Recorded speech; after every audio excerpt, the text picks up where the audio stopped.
It's difficult for Carson Arthur to walk through a city park or backyard without thinking of wily ways to add some exotic touches to his surroundings. He knows all about hip flowers, shrubs, hedges, and trees because he is a hip garden designer and celebrity green thumb with a landscape design degree. His upcoming show on HGTV is called Critical Listing. Oh, that's secret information. No, you Is let it? that one out. No, it's okay, but yeah. Is it? Oh, yeah. Well, because I thought it was going to be upside, inside, outside, downside or something. I and know. Is that embargoed? It's okay, you're good, you're good.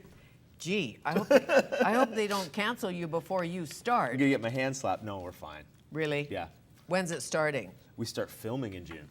Oh, you haven't even started I know, filming. it's exciting news, yeah. So what's the idea of it? Well, the Canadian Don't give marketplace too much away. No, the Canadian marketplace has changed a lot with resale value in homes, and it's all across Canada. And one of the the biggest area that you can improve your home now is landscaping.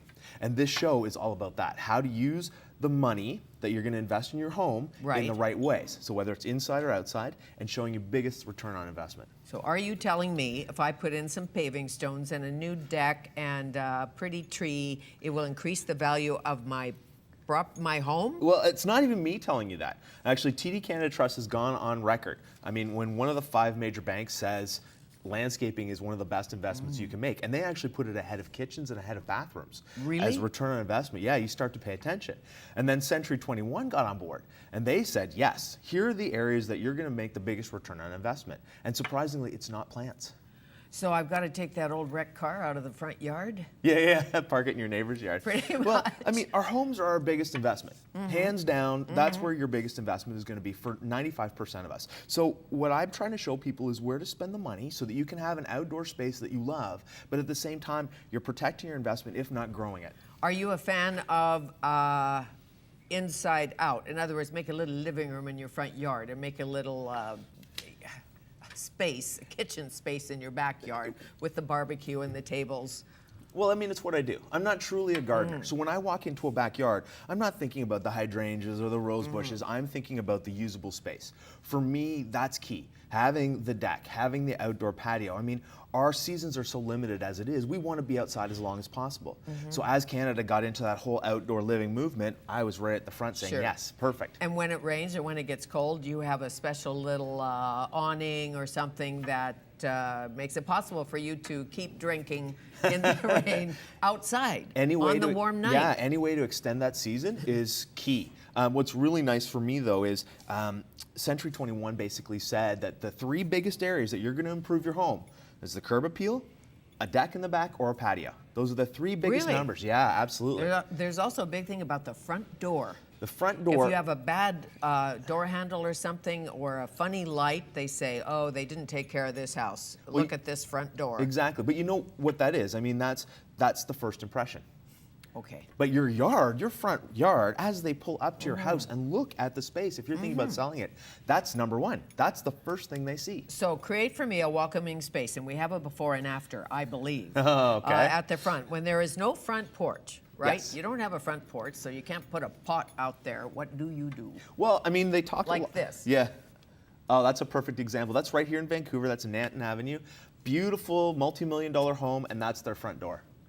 Okay. Terrible. Front door looks good, but the yard looks a little brown. Well, it doesn't say. Can't tell. Yeah, that doesn't say this is a very expensive home. What they need is they need to make that environmentally friendly and at the same time welcoming. And that's what we've done.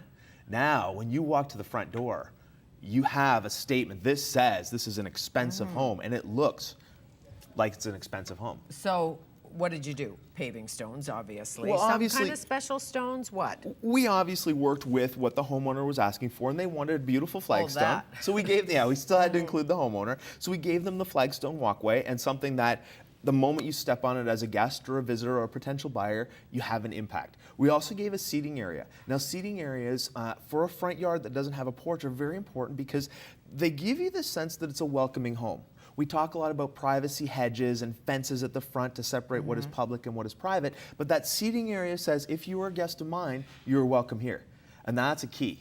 And if you're just walking down the street, you can't sit here. But well, because it's set in, house, and that's no, what the I little understand. the wraparound screen does. It says this is a private seating area, but still, I mean, Sure. anybody who walks past that house notices it. It's fantastic. And do you believe in like all the elements, like you have to have some water dripping and you have to have some public art or some private art and you have to have a sculpture and all of that Those to are, make it yeah, those are fairly give classic. it some yeah, sass. Those are classic design principles. And I do like to incorporate that as much as possible, but there's a reality. We're in 2012. Things have changed about what our needs are, how we interpret our backyards. In fact, even in the front yards per se, we used to think of a yard as having a flower bed and grass and a driveway, and that's what we attributed to a front yard space. Sure. That's completely changed now. The seating areas, the usable area in the front of your home is so important now. How interesting. And get your lawn off drugs. That's big. Yeah, it's true. You know, they're trying to Absolutely. say, let's be organic, because what if the baby's crawling in the yard? We don't want the baby to absorb Well, something. I mean, there's some fantastic myths that we're getting away from. It's true, Like? absolutely. One of the big ones that I've kind of been championing over the last little while is the use of battery-powered tools versus gas-powered tools. Now, we've always known that gas-powered tools emit CO2s and they're burning fossil fuels, so we know that they're bad. What we've learned over the last little while is battery-operated tools can be bad, just as bad, especially if there's not a recycling program behind them. So I jumped on board with Black & Decker because I believe in their recycling program. They take their batteries, and you can see that little logo right there. And that's the battery out of what? That's one of their, well, and what's nice is It's these a lithium. these lithium batteries can go into any of the Black & Decker lineup. Okay. So not only are the batteries interchangeable, but they're recyclable. So you can feel good that this isn't going to end up in a landfill and cause issues down the road. And I look for this little symbol. It's There so it is. important. Absolutely. There's so many battery-operated tools out there. You need that Mm-hmm. recycling program just so that you know you're making the right decision. And what's nice is the lawnmowers, the big batteries interchange with the cultivators now. It goes back and forth. You have the option to use the batteries themselves in many different ways versus just one until it's done and you throw it out. And so when you are done with this one, you do what with it? You can recycle it. That number on the Period. back. Yeah, absolutely. Call the number? Yep. There's a website as well, bdoutdoor.ca, that you can actually take a look at for the recycling program. It's really comprehensive, and that Okay. makes me feel good about it as a landscaper. All right. Do you have a push mower at your house? Guess you don't. I don't. I don't have grass. You don't have grass? Not at my house. At my cottage, I do. And I go with as clean as possible. In Ontario, of course. Well, Everybody in Ontario has a cottage. Of course you do. But at your house, do you live in a condo? I do now. Yeah, absolutely. You I don't do? have time to maintain. I'm looking after everybody else's gardens. Of course. It's like the plumber never fixes the toilet. It's you know true. how that is. Okay, patio before and after. The biggest return on investment, you say. Let's look at a patio before, a patio after. All right, so there's not much of a before here. No. But what you need to understand is this house was appraised at $500,000. And what Century 21 said is you're going to get 12% back. So this is a big patio. Oh, that looks swell. This is one of the biggest patios I've ever put in. It's just under 1,200 square feet. Now, on a $500,000 house, if the patio is this big, you can get a return on investment of about 12%. Well, and I like the glass. It looks like glass. Or is it plastic? I can't tell. That's a but there's plexiglass. a Yeah. plexiglass. Yeah. So the light comes in. And you get so you're some not privacy. sitting in the dark, and you get some privacy. And the neighbors Exactly. can't see what you're up to. And that's a big And it's patio. in the front, is Yeah. the point. No, that one's in the back. Oh, that one's in the Yeah, back. but you still need privacy in the Okay, of backyard. course I mean, you do. if that's where you're going to be using your time or spending your time at the end of the day, you don't want to be on display. Not when the snoopy neighbor has Exactly, nothing to looking do. over the fence at you. Of course not. Now, decks.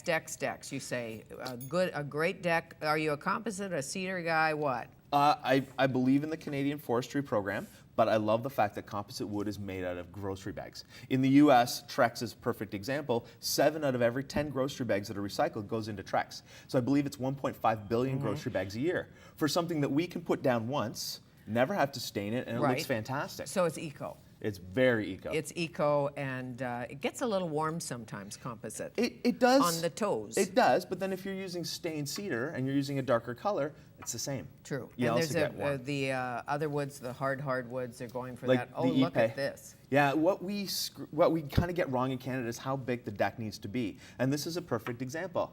That's the size it should have been. Okay, because you have to dance on the deck. Well, but for a table for 4 people, we've Okay. calculated that you need a deck that's 12 by 12. If you want a bigger table than that, you have to go exponentially out from that. And this is a big deck, but done properly, it doesn't take over the yard. No, exactly. So you still got a little bit of this. You have balance, and I know harmony, balance, so important. You want to enjoy your backyard, and those are the Right. keys. And you can make a sanctuary, as you know so well, because it's what you do. Of course. You go into the backyard, you take a glass of lemonade and a deep breath, and it's all there. And that's how it should be. Okay. And you shouldn't be chained to it. So I have to get home and get working, I guess. Yes, Can ma'am. I aerate the yard with my golf shoes? No. Really?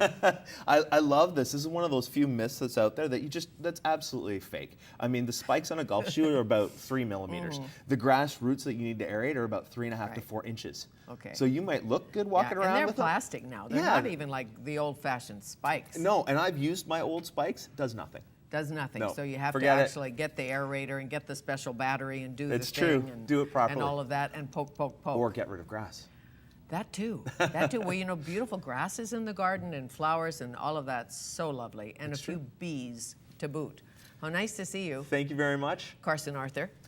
See, I can say it. Absolutely. So when will we see this on HGTV? Soon? Well, we're not going to leak any of that information Okay, yet. forget Keep an I eye ever out for me, said though. it. Forget I ever said a thing.